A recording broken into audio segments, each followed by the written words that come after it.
پچھلے پروگرام میں گامدی صاحب نے ایک کالر کے جواب میں یہ کہا تھا کہ جو ہماری مساجد بنی ہوئی ہیں ایک ہی محلے میں جی وہاں جا کے آپ نماز پڑھ سکتے ہیں۔ قرآن پاک کی ایک آیت ایسی نظروں سے گزری ہے جس میں کہ ان مشرکوں کی طرح مت ہو جانا جو آپس میں فرقے ہو گئے تھے اور ایک دوسرے سے یہی کہتا تھا کہ میں تم سے بہتر ہوں۔ صحیح تو اس کی روشنی ہو چاہیے کہ جب قرآن پاک فرقہ بنانے کو شرک کہہ رہا ہے جی تو پھر ہم کیسے ان کے پیچھے جا کے نماز پڑھ لیں؟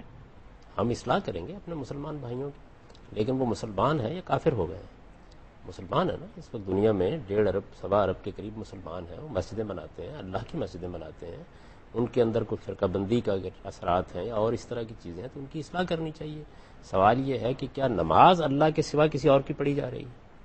یعنی اس وقت پورے عالم اسلام میں کسی فرقے کی مسجد میں آپ چلے جائیں، کیا اللہ کے سوا کسی اور کو معبود بنا کے اس کی پوجا کی جا رہی ہے؟ شرک تو اگر وہ ایسا ہے تو پھر تو آپ کو اس میں شریک نہیں ہونا چاہیے۔ شرک تو وہ ہے۔ تو ہمارے پیغمبر نے جو تعلیم ہمیں دی تھی وہ تو یہ تھی کہ مسیحی مسجد میں آ گئے تو آپ نے اپنی مسجد ان کے لیے کھول دی۔ اللہ کی عبادت جب کی جائے گی اور رسالت میں آپ صلی اللہ علیہ وسلم کے بتائے ہوئے طریقے کے مطابق کی جائے گی، اس میں ہم کیوں شریک نہیں ہوں گے؟ مسلمانوں کو مسلمان سمجھ کر ان کی غلطیوں کی اصلاح کرنی چاہیے۔ یہ جو ہم اپنے طور پر طے کر لیتے ہیں کہ ہمارے نزدیک یہ دین ہے، اب کسی دوسرے کو اس سے اختلاف کا حق نہیں ہے۔ لوگوں کو اختلاف کا بھی حق ہے۔ اس وقت جو مذہبی گروہ ہیں وہ اپنا استدلال رکھتے ہیں، اس کو بیان کرتے ہیں، ان میں سے کوئی قرآن مجید کی آیت بیان کرے گا، کوئی حدیث بیان کرے گا، اس کو انہوں نے ایک طرح سے سمجھا ہے، میں یا آپ ایک دوسری طرح اس کو سمجھ رہے ہیں، تو اس میں تبادلہ خیالات ہوگا، دعوت کا ایک ماحول پیدا کیا جائے گا، آپ ایک دوسرے کے ساتھ اپنی بات دوسرے تک پہنچانے کی کوشش کریں گے یا آپ ان سے تمام تعلقات منقطع کر لیں گے۔ تو اگر تو نماز خدا کے سوا کسی اور کی پڑھی جا رہی ہے کہیں تو پھر تو ٹھیک ہے، آپ کو الگ ہو جانا چاہیے، اس لیے کہ خدا کے سوا کسی اور کی عبادت تو نہیں ہو سکتی۔ یا رسالت میں آپ صلی اللہ علیہ وسلم کے طریقے کے بجائے لوگوں نے نماز کا کوئی اپنا طریقہ ایجاد کر لیا، ایسا بھی نہیں ہے۔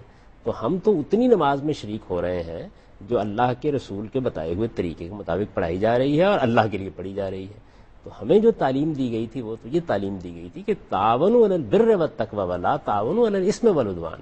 جس جگہ وہ غلط ہیں وہاں ہم ان کے ساتھ شریک نہیں ہوں گے، جو وہ ٹھیک کام کر رہے ہیں اس میں کیوں شریک نہیں ہوں گے ہم ان کے ساتھ؟ اور اس آیت کا کیا اطلاق ہے، ہوتا ہے اس صورتحال پر؟ وہ تو وہ آیت تو صرف یہ بتا رہی ہے نا کہ یہ ایک ایسی چیز ہے جو اللہ کے نزدیک انتہائی مبغوض ہے۔ یعنی ایک آدمی بدکاری کرتا ہے، دین کے نام پہ الگ الگ ٹکڑے ہو جائیں، یہ دین کے نام پر الگ الگ ٹکڑے ہو جانا، کوئی بدعت ایجاد کر دینا یا کوئی بدکاری کا ارتکاب کرنا، یہ سب اللہ تعالیٰ کے نزدیک وہ گناہ ہے یا جرائم ہے جن کی اللہ تعالیٰ نے مذمت کی ہے اور یہ بتایا ہے کہ ان سے بچنے کی کوشش کرو۔ مسلمان سے بھی ان کا ارتکاب ہو سکتا ہے، لیکن مسلمان سے ان کا ارتکاب ہونے کا مطلب کیا ہے کہ ہم اسے تمام تعلقات توڑ لیں؟ مسلمان وہ پھر بھی ہے، مسلمان تو وہ پھر بھی ہے، مسلمان ہے، خدا کی عبادت کر رہا ہے، خدا کے بتائے ہوئے طریقے کے مطابق عبادت کر رہا ہے، اس وقت عبادت میں کسی کو شریک کر رہا تو ہم خدا کی عبادت میں کیسے شریک نہیں ہوں گے اس کے ساتھ؟ یہ تو نہیں ہو سکتا۔ یعنی آپ یہ دیکھیے کہ تمام جتنے بھی قریش تھے وہ سب کے سب بہت سی مشرکانہ اعمال میں مبتلا ہو گئے تھے، اس کے باوجود رسالت میں آپ صلی اللہ علیہ وسلم نے ان کے انعقاد کردہ حج میں شرکت کی، حج کیا، نبوت سے پہلے کیا، انہی کا تسلط تھا وہاں، شریک ہوئے، اس کے بعد سب بھی بت کیا، موجود تھے۔ سب بت بھی موجود تھے۔ تو یہ طریقہ کبھی ہمارے دین نے نہیں سکھایا، آپ یہ اپنے خدا کی بدقسمتی بات ہے۔ کرنے یعنی گئے یہ چونکہ میرے نزدیک بڑا اہم مسئلہ ہے، اس کے نتیجے میں آپ مسلمانوں کو توڑتے ہیں اور میرے نزدیک تو یہ اس سے بڑا جرم بن جاتا ہے۔